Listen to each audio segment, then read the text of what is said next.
হ্যাঁ, তো আজকে পরিবেশ রসায়নের 12 নম্বর ক্লাস আজকে। এর আগে দেখি, এর আগে ইয়া পর্যন্ত হয়েছিল না? এই যে এসিডের শ্রেণীবিন্যাস, ক্ষারকের শ্রেণীবিন্যাস আছে, এগুলা মনে রাখিও, কিন্তু এগুলা তোমার পরীক্ষায় এমসিকিউতে আসবে। আর এইখানে একটা ব্যতিক্রম ছিল, H3PO3, এইখানে তিনটা হাইড্রোজেন যেহেতু আছে, সো এটা আমাদের ট্রাইপ্রোটিক অ্যাসিড হওয়ার তো কথা, বাট এইখানে দুইটা হাইড্রোজেন ছেড়ে দিতে পারে, এই জন্য তাকে ডাইপ্রোটিক অ্যাসিড বলা হয়। আর আমরা তো এটা অলরেডি অনেকবারই তো পড়ছি বিভিন্ন থিওরি গুলাতে, এই যে আহ, যে তোমার আরেনিয়াস বা এরপরে এই কি ছিল, এরপরটা নাম জানি কি, আমারই তো মনে নেই, যে ব্রোনস্টেড লাউরি মতবাদ অনুযায়ী যে হাইড্রোজেন ছাড়তে পারবে বা দান করতে পারবে সে তো অ্যাসিড। তো এই যেহেতু দুইটা হাইড্রোজেন দান করতে পারে, তো এটা ডাইপ্রোটিক, তিনটা হাইড্রোজেন থাকা সত্ত্বেও এটা। আর এইগুলা যেগুলা এক্সাম্পল আছে এগুলা অবশ্যই মনে রাখবা। আচ্ছা, তো আজকে আমাদের বিভিন্ন ধরনের অ্যাসিডের এই যে তীব্রতা, কোন অ্যাসিডটা বেশি শক্তিশালী।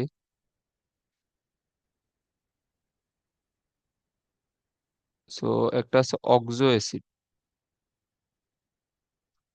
অক্সো অ্যাসিড কি? অক্সো অ্যাসিড নাম শুনেই বোঝা যায় যে অ্যাসিডে তোমার অক্সিজেন থাকবে। আমরা সেইগুলাকে সাধারণ নাম বলে অক্সো অ্যাসিড, বা এই কোথাও কোথাও এগুলাকে অক্সি অ্যাসিডও বলা আছে, বাট সেম আর কি। ওকে, এইটার তোমার এই যে তীব্রতাটা পরিমাপ করা হয় অক্সো অ্যাসিডের তীব্রতা। আচ্ছা, আগে কয়টা এগুলার এক্সাম্পল লিখি। যেমন HClO4, অক্সিজেন আছে। H2SO4, মানে আমরা মোটামুটি যে কয়টা অ্যাসিডের নাম জানি সবাই অক্সো অ্যাসিডই। তারপরে হচ্ছে যে সালফিউরাস অ্যাসিড, H2SO3। এরপরে NO3, এটা হলে নাইট্রিক, আর এটা সরি এখানে টু হলে এটা হবে নাইট্রাস। আর একটা আছে HClO। আচ্ছা দেখো, এগুলোতে সবগুলোতে যেহেতু অক্সিজেন উপস্থিত, সেইগুলো অক্সো অ্যাসিড বা অক্সি অ্যাসিড। আর HCl কি অক্সি অ্যাসিড হবে? HCl, HCl কিন্তু হবে না, কারণ এখানে অক্সিজেন নাই। এটা যদিও একটা তীব্র অ্যাসিড, বাট এটা অক্সি অ্যাসিডের এই এই তোমার প্রকারভেদে কিন্তু আসবে না। আচ্ছা, এখন দেখো, এখন এখানে এমসিকিউ তে দেখবা যে এই টাইপের প্রশ্ন অনেক আছে। আজকেও আমি এখন এগুলা দেখাবো এমসিকিউ। এখানে জিজ্ঞেস করবে যে কোন অ্যাসিডটি বেশি তীব্র, বা নিচের অ্যাসিড গুলোর মধ্যে কোনটি সবচেয়ে বেশি সবল অ্যাসিড। তো এইটা তোমার নির্ধারণ করা হয়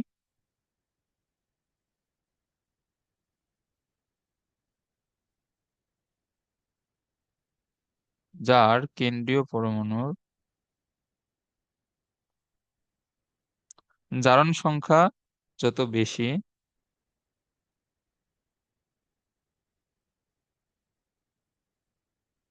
ঠিক আছে, জারণ সংখ্যা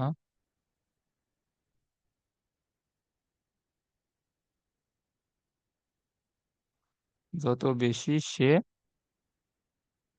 তত বেশি সবল, তত বেশি তীব্র বা সবল, যে কোনো একটা বললে হয়।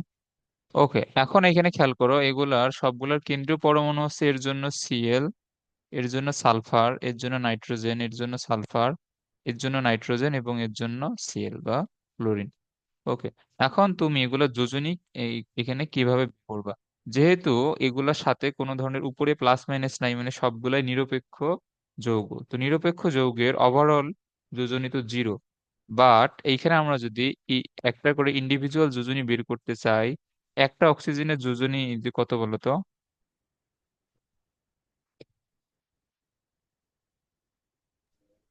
হুম, টু। না, -2। হ্যাঁ, -2।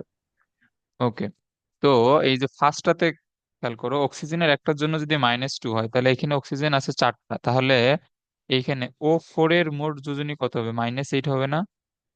হ্যাঁ। আচ্ছা, আর হাইড্রোজেনের তো +1, এটা আমরা সবসময় জানি।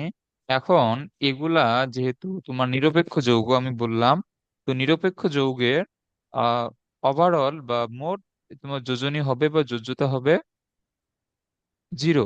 তো এটাকে এখন 0 বানাইতে গেলে কেন্দ্রীয় পরমাণু ক্লোরিনের যোজনী কত হওয়া লাগবে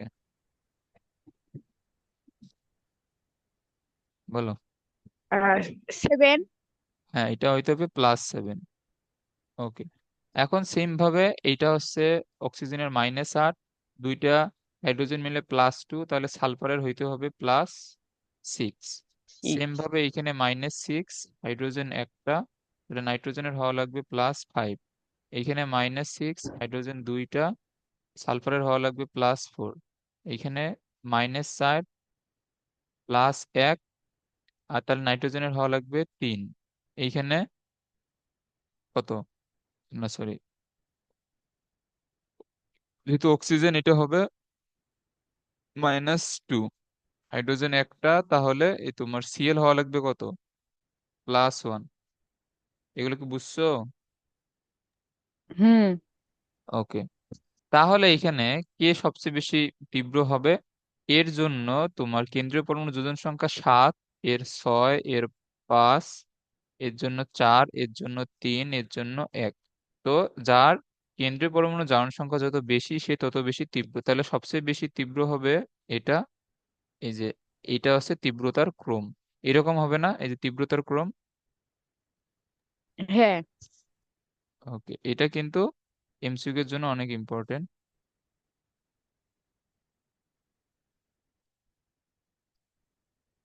আচ্ছা, এটা একটা, এখন যদি আমাদের দুইটারই জারণ সংখ্যা যদি সেম হয়, খেয়াল করো, এখন তো এগুলা আহ এই তোমার বড় থেকে ছোটর দিকে যাইতেছে জন্য আমরা নির্ণয় করতে পারলাম, বাট যদি আহ, দুইটারই জারণ সংখ্যা সমান হয় সেই ক্ষেত্রে যদি,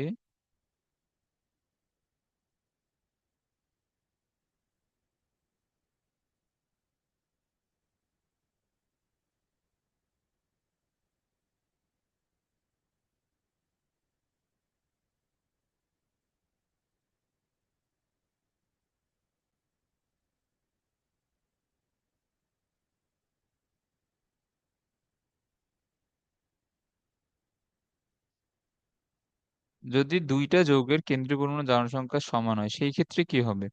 সেই ক্ষেত্রে খেয়াল করো, এমন দুই ধরনের, এমন আমরা যদি দুইটা যৌগ লিখি, যেমন আমরা HNO3 এবং H3PO3, যদি -6, 8, হ্যাঁ এখন এটা না সরি, H3PO4, এটা কি নাইট্রিক অ্যাসিড আর এটা ফসফরিক অ্যাসিড, এগুলো নামগুলো শিখে রাখবো। তো আচ্ছা, এখন খেয়াল করো, এটা কি হবে, -6 +1, তাহলে নাইট্রোজেন এই +5 হবে না? ওকে। আর এটা হচ্ছে -8, আর হাইড্রোজেন তিনটা +3, তাহলে ফসফরাস হবে কত, +5।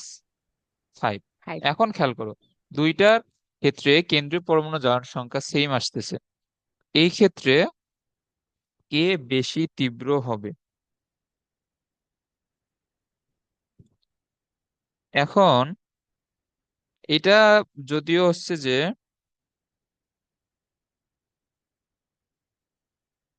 এখন আচ্ছা এটা যদিও শর্টকাটে বলে দেওয়া যায়, তারপরেও এটা শিখাই তারা। এইখানে জারণ সংখ্যা সমান হলে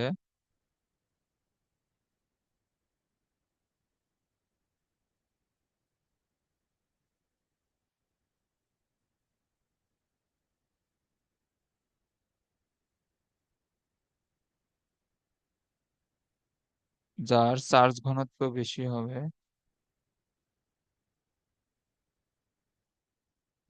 যার চার্জ ঘনত্ব বেশি হবে সে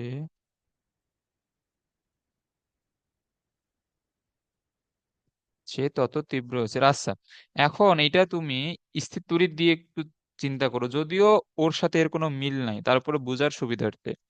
এখন এই যে আমাদের তোমার চার্জ ঘনত্বের সূত্র কি মনে আছে? আহ, এটা কি ছিল? কিউ ডিভাইড বাই এ ছিল না? এটা কি এই যে মনে আছে? এটা তো আমি পড়াইছিলাম হুম। স্থিরতরিতে। তো এখন দেখো, যদি দুইটা গোলকের মধ্যে সমান পরিমাণে চার্জ যদি দেয়া থাকে, একটা ধরো এটা 1 নম্বর গোলক, এটা 2 নম্বর গোলক, ধরো দুইটা গোলকের মধ্যে সমান পরিমাণ চার্জ দেওয়া আছে, এর পৃষ্ঠতলের ক্ষেত্রফল A1, এর পৃষ্ঠতলের ক্ষেত্রফল A2, এটা ধরলাম যে চার্জ ঘনত্ব ড্যাশ, তাহলে কিউ ডিভাইড বাই A2। এখন বলো তো কার চার্জ ঘনত্ব বেশি হবে? 1 নম্বর। হ্যাঁ, যার তোমার পৃষ্ঠতলের ক্ষেত্রফল ছোট তার চার্জ ঘনত্ব বেশি হবে না? হুম। তো এই জিনিসটাই এইখানে সেম। এটা হচ্ছে চার্জ ঘনত্ব কার এই যে বেশি হবে, যার আকার ছোট তার চার্জ ঘনত্ব বেশি হবে। তো এখন এইখানে দেখো, আকার ছোট বলতে আমরা কেন্দ্রীয় পরমাণু নিয়ে এইখানে আহ চিন্তা করব। এটা হচ্ছে যার কেন্দ্রীয় পরমাণুর আকার ছোট, মানে যেহেতু দুইজনেরই সমান পরিমাণে চার্জ আছে না, এরও তোমার কত, চার্জের মান বা জারণ সংখ্যার মান কত, +5, এর চার্জ বা আধান কত, +5 করে না? হুম। তাহলে যার কেন্দ্রীয় পরমাণুর আকার ছোট তার কি হবে, চার্জ ঘনত্ব বেশি।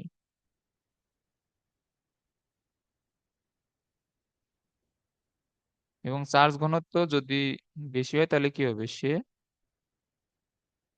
তত তীব্র এসিড।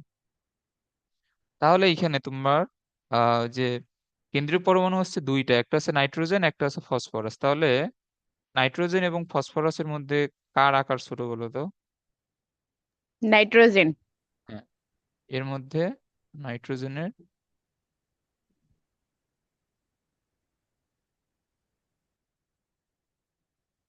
আকার ছোট, অতএব এর কি চার্জ ঘনত্ব বেশি।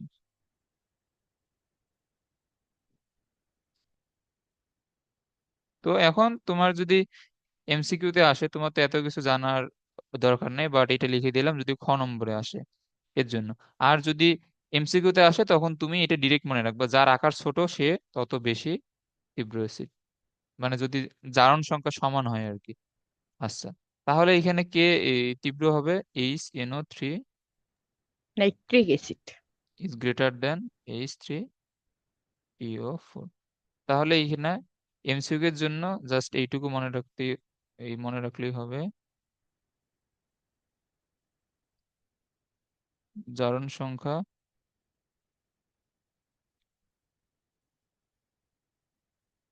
সমান হলে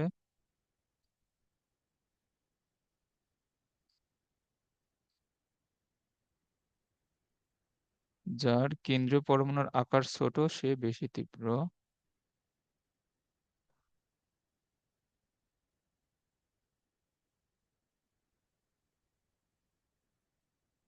সে বেশি তীব্র। ওকে, এটা আশা করি ক্লিয়ার।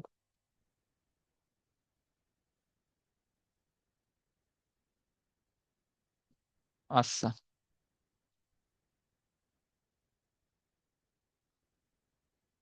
এখন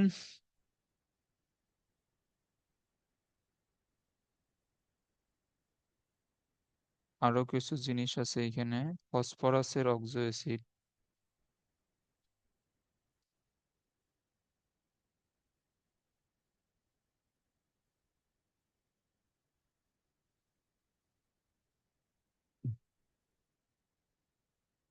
এখন এখানে খেয়াল করো, ফসফরাসের অক্সো অ্যাসিডের মধ্যে 3 ধরনের অ্যাসিড দেখা যায়। একটা হচ্ছে H3PO4, H3PO3, আর একটা হচ্ছে H3PO2। আচ্ছা দাঁড়াও, H3PO2 নাম আমিও জানি না। এটা এটা wait, H3PO2 এর নাম এটা কি? এটা হচ্ছে হাইপোফসফরাস অ্যাসিড। আচ্ছা, এটা একটু লিখে রাখো। আর এই দুইটার নাম তো জানো, এটা কি, এটা ফসফরিক, এটা ফসফরাস, আর এটা হচ্ছে হাইপো ফসফরাস অ্যাসিড। আচ্ছা, তো এটা হচ্ছে হাইপোফসফরাস। আচ্ছা, এখন এই যে আমরা যদি নর্মাল নিয়মে এটা যদি সলভ করতে যাই, তাহলে এদের এই যে তোমার কেন্দ্রীয় পরমাণুর জারণ সংখ্যা আসবে কেমন? আচ্ছা, এটা একটু মনে মনে হিসাব করো, এটা -8, এই যে তুমি প্রথমটার ক্ষেত্রে হিসাব করো, এটা -8 আর হচ্ছে +3, তাহলে এর জন্য কত হবে, +5 হবে। এটা কত, -6 +3, তাহলে এটা কত হবে, +3 হবে। আর এটা -4 +3, তাহলে এটা কত হবে, +1 হবে না? হ্যাঁ, ওকে, তাহলে আমাদের নর্মাল নিয়মে এ- এই তীব্রতার ক্রম,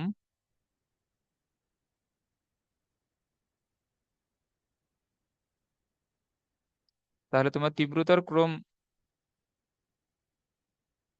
এরকম হওয়ার আহ, তো কথা, যেহেতু এদের জারণ সংখ্যা বাড়তেছে। তো এটা হচ্ছে আমাদের এইরকম হওয়া লাগে, বাট এটা আসলে হয় না।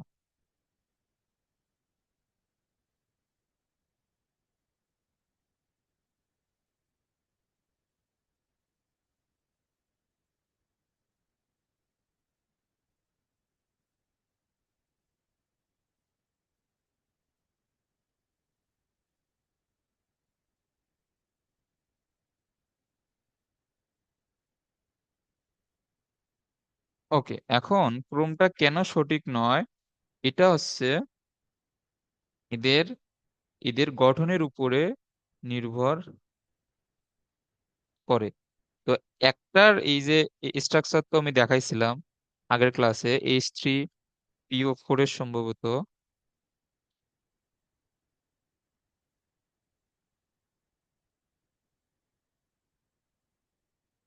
আচ্ছা,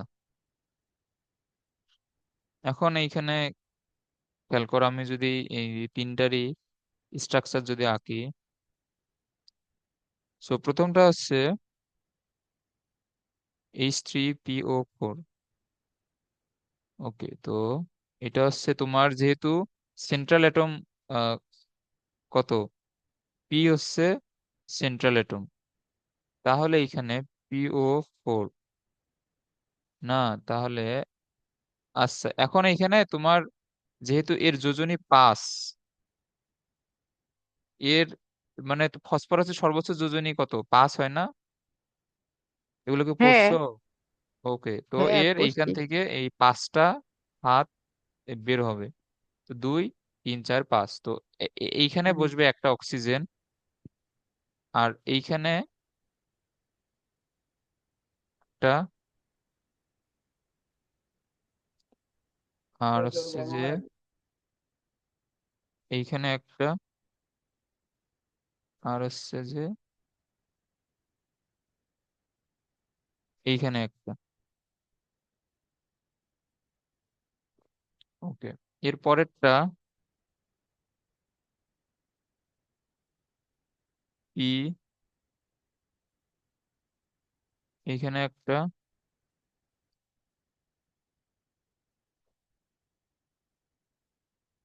এটা হচ্ছে হাইড্রোজেন,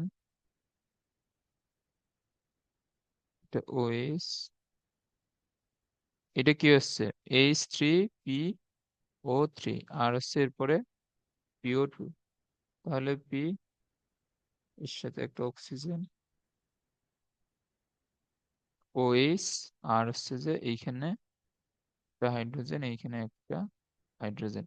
ওকে, এখানে ক্রোম এইটা হওয়ার কথা থাকলেও হচ্ছে যে এখানে ক্রোম হয় উল্টা, মানে আমাদের এই যে কথা ছিল H3PO4 সবচেয়ে বড় হবে, দেন এগুলা হবে, বাট এখানে ক্রোম গুলা হয় উল্টা। এখন উল্টা হওয়ার রিজনটা আসলে কি?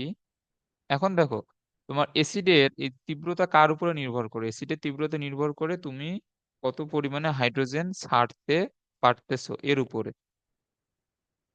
ওকে,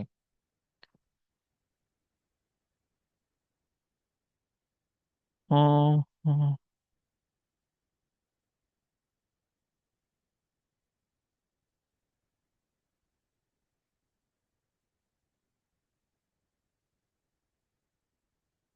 এখন এখানে খেয়াল করো, ওই যে ওয়েজ গ্রুপের, আচ্ছা এগুলা এগুলা এক্সামে আসে না যদিও, তারপরে এই লিখে রাখো।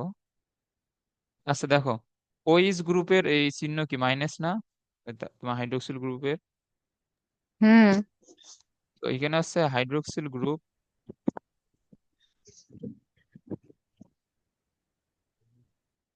যত বেশি থাকবে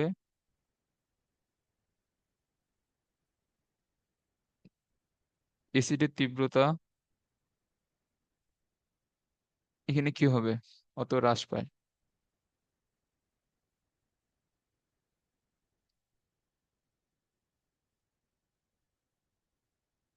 এটা রিজন হচ্ছে তোমার ওইস গ্রুপ যেহেতু নেগেটিভ,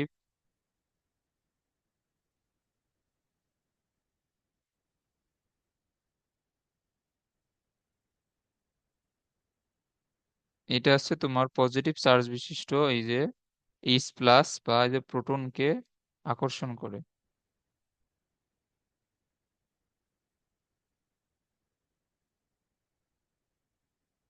তো তোমার যদি তো এই যে প্রোটনকে আকর্ষণ করে ধরে রাখে, তো আমাদের অ্যাসিডের তীব্রতায় তো নির্ভর করে তোমার কি পরিমাণে হাইড্রোজেন সেইখান থেকে উৎপন্ন হচ্ছে। তো এখন যদি তোমার এই যে প্রোটনকে আকর্ষণ করে ধরে রাখে, তাহলে তো তোমার এই যে প্রোটন বিক্রিয়ার জন্য ফ্রি হইতে পারবে না। সো সে যদি বিক্রিয়ার জন্য ফ্রি হইতে না পারে এইচ প্লাস, তাহলে তো ওই অ্যাসিডের তীব্রতা এমনিতেই হ্রাস পাবে। এটা কি বুঝছো? হুম, বুঝছি। ওকে, এটা হচ্ছে তাহলে প্রোটনকে আকর্ষণ করার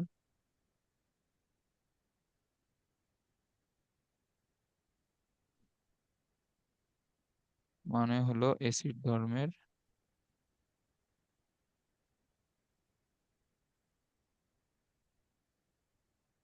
হ্রাস। এটা ক্লিয়ার? হ্যাঁ। তাহলে তোমার সঠিক ক্রম হচ্ছে এই যে এটা,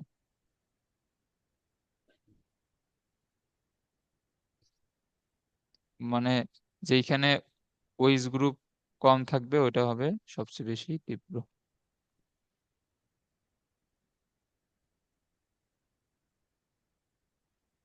আচ্ছা, এরপরে হচ্ছে যে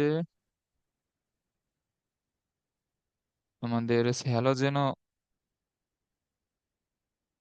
অক্সি অ্যাসিড, এরপরে আছে হ্যালোজেনের অক্সি অ্যাসিড।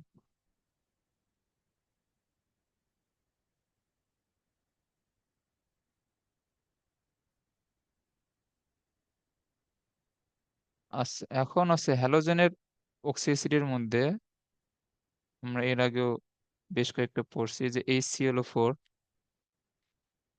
এরপরে আছে হলো HClO2, এরপরে আছে HClO3, এরপরে আছে HClO4, তো একবার লিখলাম। আচ্ছা দাঁড়াও, এখানে HClO, HClO2, HClO3, এরপরে দেই 4, হ্যাঁ। অথবা এটাকে HClO না লিখে অনেক অনেক জায়গায় এইভাবে লেখা হয় HOCl। আচ্ছা, বাট এখানে খেয়াল রাখবে, এখানে সবগুলার এই যে তোমার সেন্টার অ্যাটম বা কেন্দ্রীয় পরমাণু হচ্ছে Cl বা ক্লোরিন। তো এখন এই যে প্রথমটার ক্ষেত্রে Cl এর যোজনী কত হবে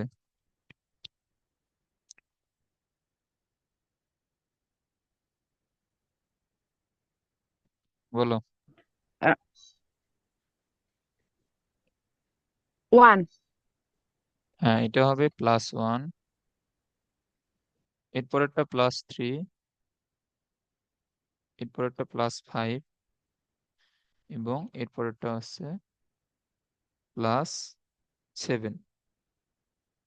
ওকে, তো এখন এমনিতেই মানে আমাদের তীব্রতার ক্রম, এটা হয়, এটা আছে তীব্রতার ক্রম ঠিক আছে, বাট যদি এটার ব্যাখ্যা আসে, এটার ব্যাখ্যা আসছে যে এখন আমি যদি স্ট্রাকচার গুলো আঁকাই, এখানে আসছে যে প্রথমে এইচ ও সিএল, এই যে প্রথমটার স্ট্রাকচার হচ্ছে এইরকম। আহ, তোমার যেহেতু অক্সিজেনের যোজনী দুই, এর দুই হাতে একটা এইচ একটা সিএল। আর আচ্ছা, এখন এই যে আমরা যেহেতু সন্নিবেশ বন্ধন তো এখন পর্যন্ত পড়ি নাই, সন্নিবেশ বন্ধন এই যে ফার্স্ট পেপারে চ্যাপ্টার 3-তে আছে সন্নিবেশ বন্ধন। তো সন্নিবেশ, এই সন্নিবেশ সমযোজী বন্ধন, এটা মানে বুঝতে অনেক সমস্যা হয় আর কি।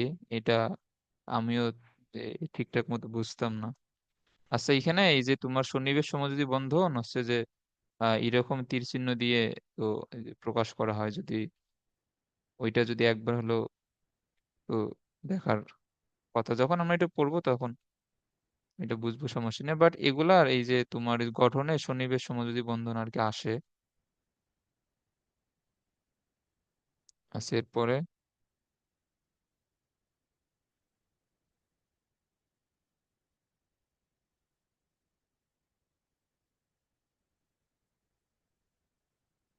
এগুলো হচ্ছে সন্নিবেশ সমযোজী বন্ধন। ওকে, এখন এই যে এইখানে এই যে খেয়াল করো, এই তোমার এই গঠনগুলাতে একটা হচ্ছে দুই ধরনের অক্সিজেন আছে। দুই ধরনের অক্সিজেন বলতে তোমার এই যে কিছু অক্সিজেন আছে তোমার হাইড্রোজেন পরমাণুর সাথে যুক্ত না, এই যেমন ওই যে এইগুলা অক্সিজেন, এই যে এইগুলা আছে হাইড্রোজেন পরমাণুর সাথে যুক্ত অবস্থায় আছে। আর কিছু অক্সিজেন আছে যারা হাইড্রোজেন পরমাণুর সাথে যুক্ত নয়, নন, এই যে তোমার হচ্ছে যে এখন এইখানে এই খেয়াল করো, যেই সব মানে নন হাইড্রোক্সিল, নন হাইড্রোক্সিল বলতে যে ওইস বন্ধনের বাইরে যেগুলা অক্সিজেন পরমাণু আসে সিএল এর সাথে যুক্ত, এগুলাকে আমরা বলতেছি নন হাইড্রোক্সিল অক্সিজেন পরমাণু। বুঝছো তো এটা, না? এই যে হ্যাঁ। তোমার এই দ্বিতীয় যুগে নন নন হাইড্রোক্সিল কোনটা, এই যে এইটা।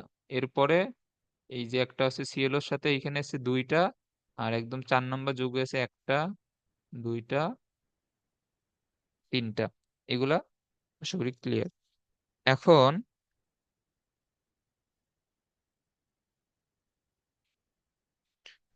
তোমার এইখানে হচ্ছে যে যারা নন হাইড্রোক্সিল অক্সিজেন পরমাণু, তারা একটা বন্ধনের মধ্যে যে শেয়ারকৃত দুইটা ইলেকট্রন থাকে, একটা বন্ধন তো দুইটা ইলেকট্রনের মাধ্যমে তৈরি হয়, এই বন্ধন ইলেকট্রন গুলোকে নিজের দিকে টেনে নেয়।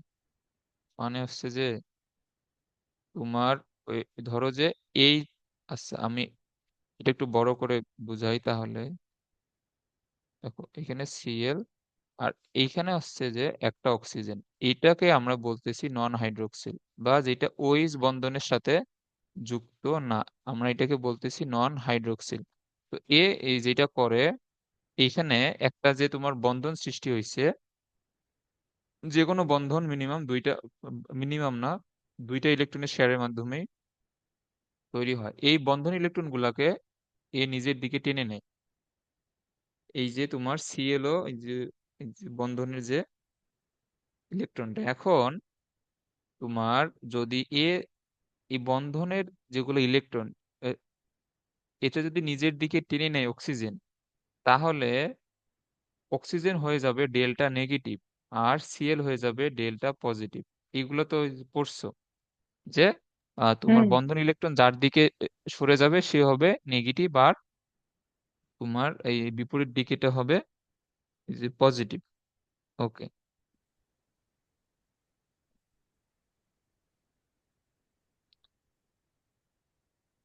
আচ্ছা, এখন একটা জিনিস এই যে খেয়াল করো, আবার এইখানে যে ওইস ও সিএল, এটা হচ্ছে প্লাস, এইখানে অক্সিজেন এটা হচ্ছে ডেল্টা মাইনাস, আর অক্সিজেন বন্ধন ইলেকট্রন গুলাকে নিজের দিকে টেনে নিছে। ওকে, এখন এই যে তোমার এইটা যেহেতু delta plus, CL delta plus, তো এ যেহেতু প্লাস চার্জ বিশিষ্ট হয়েছে, তো এখন এ এই যে কি করবে বলতো, এ এর পাশের বন্ধন থেকে আবার ইলেকট্রন গুলাকে আকর্ষণ করবে। এটা কি বুঝছো? না। এই যে দেখো, তোমার এই বন্ধনে দুইটা আছে ইলেকট্রন, মানে ও এবং সিএল এর মধ্যে যে বন্ধনটা, আবার ও এবং এইচ বন্ধনের মধ্যেও দুইটা ইলেকট্রন আছে। যেহেতু বন্ধন আছে মানে মাঝখানে দুইটা করে ইলেকট্রন অবশ্যই আছে। এটা ক্লিয়ার? মানে তোমার এখানে বন্ধন আছে বলতে তো ইলেকট্রন আছে। আচ্ছা, এখন সিএল এবং ও এর মধ্যে এখন অক্সিজেন দুইটা ইলেকট্রন নিজের দিকে টেনে নেওয়ার জন্য সিএল হয়ে গেছে প্লাস, অক্সিজেন হয়ে গেছে মাইনাস। সিএল যেহেতু প্লাস হয়ে গেছে, এ প্লাস চার্জের জন্য এই যে এখন এই যে খেয়াল করো, প্লাস চার্জের জন্য সিএল আবার এই বন্ধনের যে দুইটা আছে ইলেকট্রন, এইটাকে এখন নিজের দিকে যে টান দিবে, যেহেতু এ প্লাস। এটা বুঝছো? ও হ্যাঁ, বুঝছি।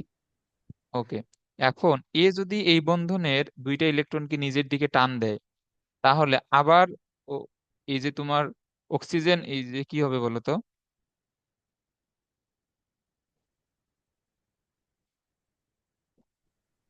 Oxygen minus. না না, তোমার না। এই বন্ধনের ইলেকট্রনটা এই যে ক্লোরিনের কাছে চলে যাচ্ছে, তাহলে এটা কি হ্যাঁ। হবে, প্লাস হবে না? অক্সিজেন হ্যাঁ, প্লাস হবে না? প্লাস। ওকে। হুম। ওকে, এখন একটা জিনিস খেয়াল করো,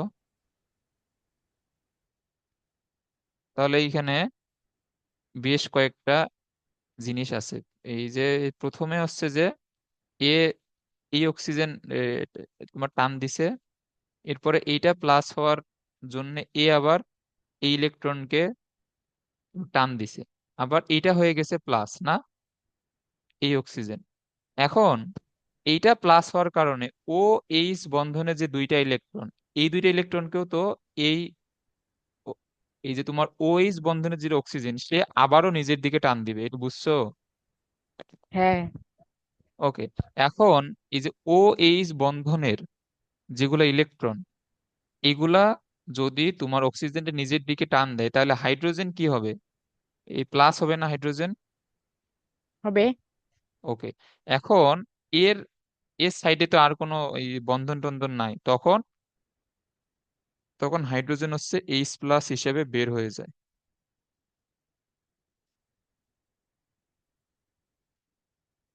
তখন হাইড্রোজেন হচ্ছে এইচ প্লাস হিসেবে বের হয়ে যায়। এটা ক্লিয়ার? হ্যাঁ। ওকে, তো এখন দেখো, মানে হাইড্রোজেন যদি এইচ প্লাস হিসেবে বের হয়ে যায়, তাহলে সেই ক্ষেত্রে এই যে কি হবে, ওই যৌগটা অ্যাসিড হিসেবে কাজ করবে। কারণ আমরা জানি যে যে যত মানে তোমার যারা এইচ প্লাস ত্যাগ করতে পারে বা দান করতে পারে বা তোমার প্রোটন দান করতে পারে, তারাই তো অ্যাসিড না? হুম। ওকে, তো এখন যেহেতু এখান থেকে এইচ প্লাস বের হয়ে যাইতেছে, তাহলে এ একটা অ্যাসিড হিসেবে কাজ করবে। এটা বুঝছো তো? হ্যাঁ, বুঝছি। ওকে, এখন একটা জিনিস এই যে এখানে তুমি খেয়াল করো যে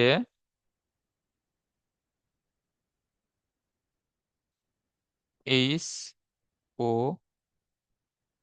সিএল এইখানে তিনটা নন হাইড্রোক্সিল অক্সিজেন আছে।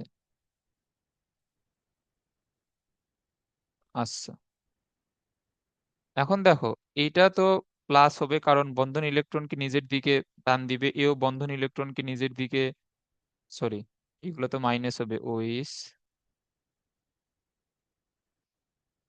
এটা হচ্ছে মাইনাস, এটাও মাইনাস, এও বন্ধন ইলেকট্রনকে নিজের দিকে টান দিয়ে এটা হবে মাইনাস। তাহলে এখন দেখো, এই ক্লোরিনের উপর তিন দিক থেকে প্লাস চার্জ এই তোমার চলে আসবে না? হ্যাঁ। ওকে। আচ্ছা আচ্ছা, দাঁড়াও, এটা সময় শেষ। আর একটা লিঙ্ক দিচ্ছি।